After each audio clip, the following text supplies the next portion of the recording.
સાબરકાંઠાના ખેડૂતો સાથે જંતુનાશક દવાના નામે ઠગાઈ કરવામાં આવી હોવાની માહિતી સામે આવી છે।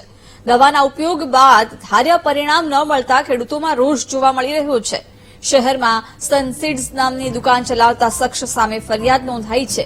સિજેન્ટા કંપની દ્વારા દુકાનદાર વિરુદ્ધ ફરિયાદ કરવામાં આવી છે। આર્થિક લાભ માટે દુકાનદાર ખેડૂતોને અયોગ્ય દવા વેચતું હોવાની ફરિયાદ કંપનીએ કરી છે। પોલીસે ગુનો નોંધી વધુ તપાસ હાથ ધરી છે।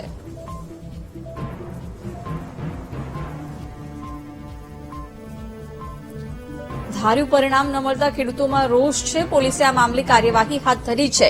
સનસીડ્સ નામની દુકાન ચલાવતા શખ્સ સામે ફરિયાદ નોંધાઈ છે। સિજેન્ટા કંપની દ્વારા ફરિયાદ નોંધાવવામાં આવી। મહત્વનું છે કે જંતુનાશક દવાના નામે આ ઠગાઈ આચરવામાં આવી છે। જોકે આ જંતુનાશક દવા ખરીદ્યા બાદ ધાર્યું પરિણામ ન મળતા ખેડૂતોમાં ભારે રોષ જોવા મળ્યો અને ત્યારબાદ ફરિયાદ પણ નોંધાવવામાં આવી છે। વિગતો સાથે સંવાદદાતા સંદીપ જોડાઈ ચૂક્યા છે। સંદીપ, શું વધુ વિગતો છે? જંતુનાશક દવાના નામે ખેડૂતો સાથે ઠગાઈ આચરવામાં આવી।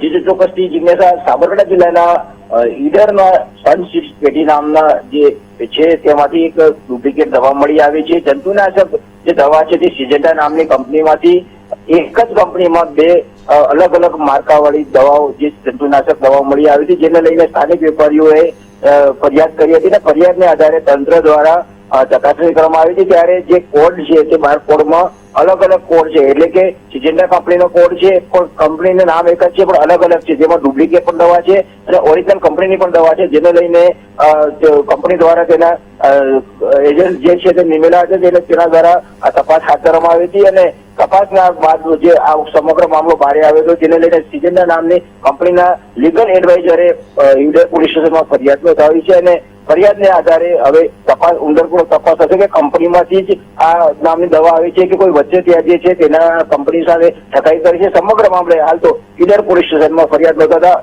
પોલીસે પણ તપાસ હાથ ધરી છે। જિજ્ઞાસા, બિલકુલ સંદીપ, આભાર જાણકારી આપવા બદલ।